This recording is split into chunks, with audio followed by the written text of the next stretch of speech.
Assalamualaikum warahmatullahi wabarakatuh. Mitra muslim, hafizakumullah. Mudah-mudahan Allah Subhanahu wa taala selalu memberikan kepada kita keistiqomahan, mengawal kita dengan cahayanya, memberikan kepada kita hidayahnya, dan semakin memberikan kepada kita cinta kita dalam hati kepada teladan kita Rasulullah Muhammad SAW, dengan kita mendalami sejarah hidup yang amat sangat bermakna bagi kehidupan kita dan keluarga kita. Kita akan masih melanjutkan pembahasan tentang bagaimana Rasulullah Muhammad SAW dilahirkan dan petikan-petikan hikmah dari setiap perjalanan manusia mulia itu. Kita sebenarnya sudah membahas tentang masalah bagaimana beliau dilahirkan kembar dengan cahaya, dalam tanda kutip kalimat kembar, bahwa selalu harus ada nilai positif pada setiap kelahiran mereka. Untuk lebih melengkapi itu dengan lebih sangat jelas, yang menjadi poin bahwa setiap anak harus disertai dengan optimisme dalam diri orang tuanya. Setiap kelahiran mereka harus dianggap sebagai sebuah anugerah. Setiap kehadiran mereka harus dinilai sebagai sebuah nikmat. Tidak boleh ada kata pesimis, tidak boleh ada kalimat negatif, tidak boleh ada prasangka yang buruk atas kehadiran mereka dalam kehidupan kita. Apapun keadaan kita, kapanpun itu hadirnya, dalam keadaan apapun kita ketika mereka datang. Dan inilah Rasulullah Muhammad SAW. Mari kita bandingkan dengan kehidupan kita. Rasulullah Muhammad SAW sesungguhnya dilahirkan di masyarakat jahiliyah, di keluarga yang juga jahiliyah.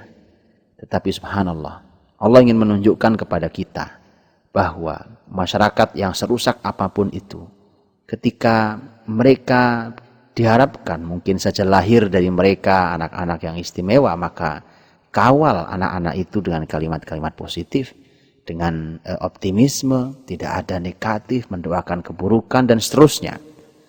Yang ada adalah mereka harus selalu kita dampingi dengan harapan kita, doa kita, dengan kalimat-kalimat yang baik, dengan doa-doa kebaikan, dan dengan optimisme akan kehebatan mereka.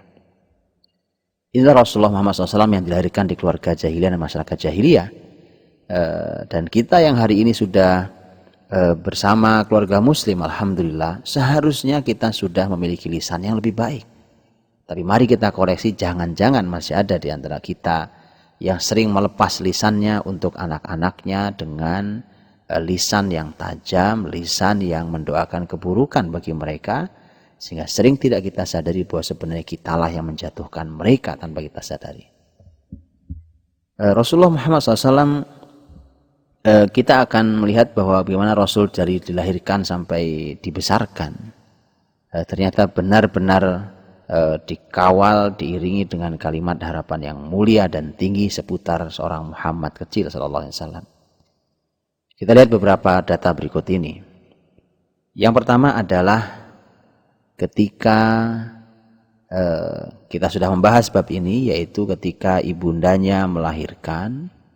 Dalam riwayat yang dihasankan oleh para ulama bahwa ibunya melahirkan Muhammad, kemudian diiringi dengan kelahiran cahaya yang keluar dari rahim ibunya hingga menerangi istana-istana Busra di negeri Syam. Dan itu artinya anak cahaya. Dari kalimat yang kita ucapkan, coba Anda ucapkan bahwa semua anak Anda adalah anak cahaya. Sungguh ini kalimat sangat positif.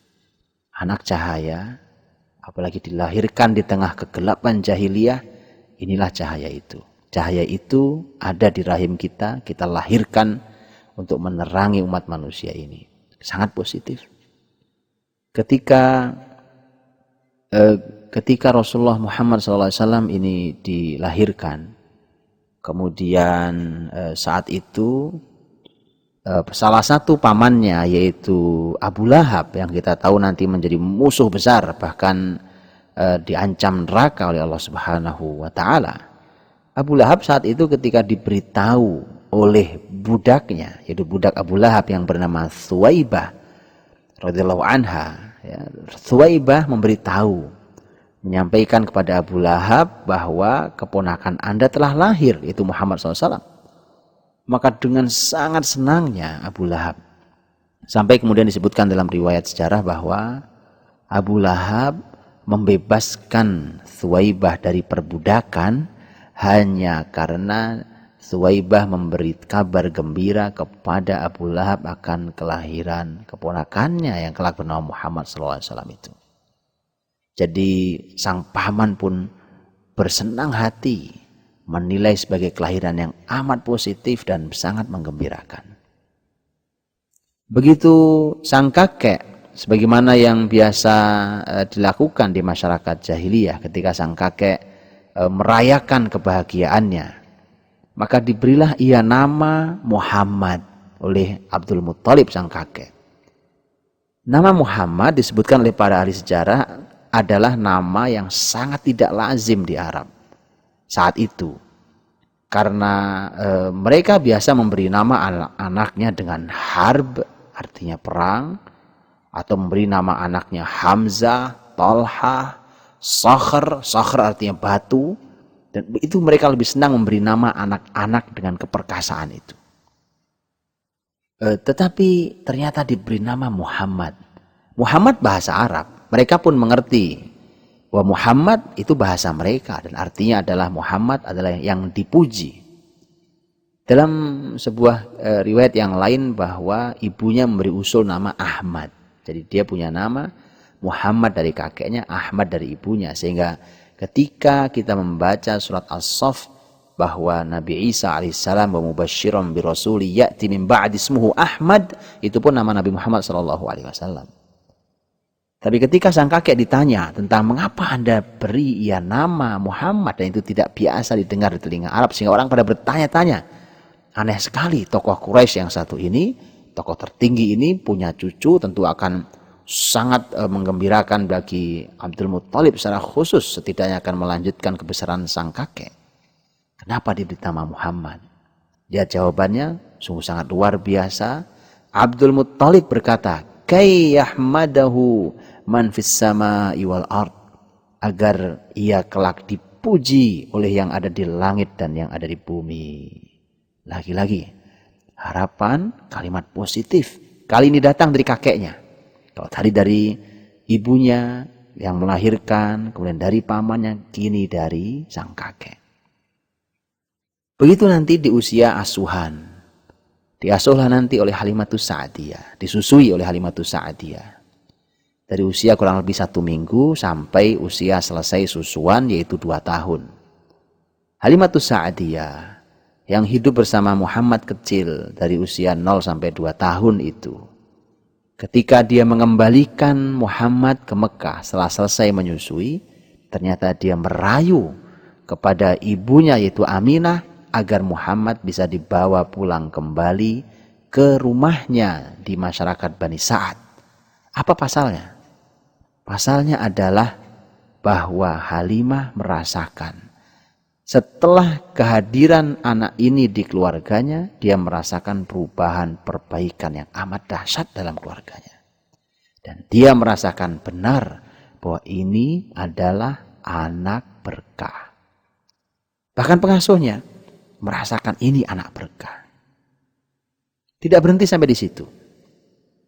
Ketika Halimatus Sa'diyah nanti mengembalikan Muhammad di usia kurang lebih 5 tahun. Dikembalikan ke ibunya sebenarnya karena peristiwa yang menakutkan.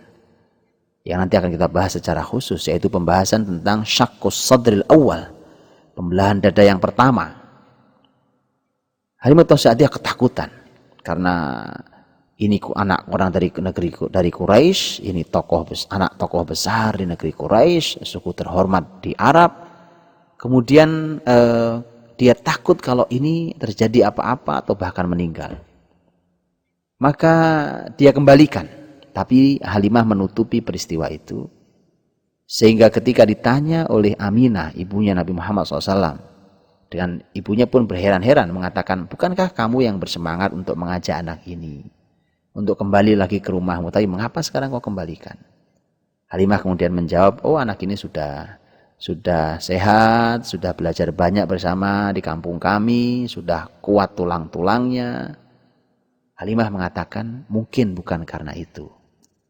Ternyata Halimah pun, Aminah berkata bahwa mungkin bukan karena itu.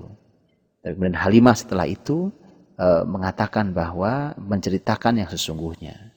Aminah segera berkata, apakah kamu takut bahwa anakku ini sedang diganggu setan? Maka Aminah langsung berkata, tidak mungkin. Adapun anakku yang satu ini, anakku yang ini tidak mungkin diganggu setan. Kemudian Aminah mulai menceritakan kehamilannya yang dia rasa ajaib sejak hamil. Lagi-lagi, ibunya meyakinkan bahwa ini adalah anak yang luar biasa. Dia sambut sejak kehamilannya. Itu tidak berhenti sampai di situ. Karena ternyata nanti ketika sang kakek, ketika sudah di dalam asuhan kakeknya langsung, Abdul Muttalib, sang ibu sudah meninggal, kemudian berpindah pengasuhan ke kakeknya Abdul Muttalib. Abdul Muttalib memiliki tempat duduk khusus di bawah mizab. Mizab itu adalah pancuran emas yang kita lihat di Ka'bah itu. Ketika Abdul Muttalib punya singgasana, tempat duduk khusus di sana, dan tidak seorang pun yang berani mendudukinya kecuali Abdul Muttalib. Tapi ketika Muhammad sudah di asuhan sang kakek, anak itu bermain-main di tempat itu, kemudian mau diturunkan oleh paman-pamannya, dan kakeknya berkata, adapun anakku yang satu ini, biarkan ia duduk di situ karena kelak ia menjadi orang besar. Lagi-lagi kalimat positif. Kalau kita bisa simpulkan dari semua yang ada dari kisah-kisah ini, maka saya kira sangat cukup untuk kita mengatakan bahwa beginilah seharusnya kita mengawal anak-anak kita, sangat positif, mengawal anak-anak kita dengan harapan yang baik, dengan doa, bukan dengan kalimat negatif, bukan dengan doa-doa yang jelek, bukan dengan pesimisme, apapun keadaan kita. Seharusnya kita bisa lebih baik, karena sebenarnya Nabi Muhammad SAW dilahirkan di keluarga jahiliyah, di masyarakat jahiliyah. Kita muslim, kita keluarga muslim. Mengapa lisan kita masih lisan jahiliyah? Mengapa hati prasangka kita prasangka jahiliyah? Anak-anak adalah cahaya, anak-anak adalah keberkahan, anak-anak adalah anugerah, anak-anak adalah nikmat.